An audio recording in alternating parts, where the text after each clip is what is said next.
కంప్లీట్గా అలవాటు అయిపోయింది. మేము ఇంకా స్కూల్ చేయాలనే థాటే మాకు రాదు. స్టడీస్లో తన ఫస్ట్ నేను స్కూల్లో తను ట్రీట్ అయిన ఆ ప్రాసెస్ అంతా తనకు చాలా ఇష్టం. ఇంకా స్టడీస్ వైపు అయితే నేను చెప్పాల్సిన అవసరం లేదు. ఎవ్రీ టైం బోర్డు పైన తన నేమ్ ఉంటుంది. ఇంకా బాబు విషయానికి వస్తే డే కేర్ అయితే నేను ఇంకా డే కేర్లో దింపేసి కళ్ళు మూసుకొని ఆఫీస్కి వెళ్ళిపోవచ్చు.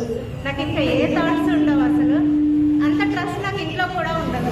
ఇంట్లో వదిలేసి వెళ్ళినా నాకు కాల్స్ వస్తాయి, బాబు తినట్లేదు అది ఇదని కంప్లైంట్స్ వస్తాయి. బట్ డే కేర్లో నాకు 0 కంప్లైంట్స్. బయట డే కేర్స్ గురించి మాకు చాలా థాట్స్ ఉండేవి, లైక్ అక్కడ బాగా చూసుకోరాలా అని. బట్ ఇదైతే చాలా ట్రస్టెడ్, నాకు నచ్చింది.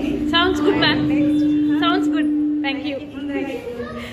అండ్ పాప స్టడీస్కి అయితే ఇంకా నేను స్పెషల్గా చెప్పాల్సిన అవసరం లేదు, మీ అందరికీ తెలుసు. తనిష్క కొండ, you see her name every time on the board in any one place, first or second or third rank. That's all. She's active in all the activities like dance, science project. So especially for this project నేను చిన్న help కూడా చేయలేదు తనకి. నేను చాలా busy ఉన్నాను నిన్న. తనే ప్రిపేర్ చేసింది ప్రాజెక్ట్ అంతా. It's completely her own efforts. So అది నచ్చింది. తర్వాత నేను చూసాను ఇదంతా నువ్వు చేస్తావంటే యా నేనే చేశానని. I felt so happy. Thank you ma'am. ఇదంతా మీరు చెప్పి మీరు చేసింది. Everything is very good. Thank you. Thank you ma'am. Special thanks to Priyanka ma'am. Thank you.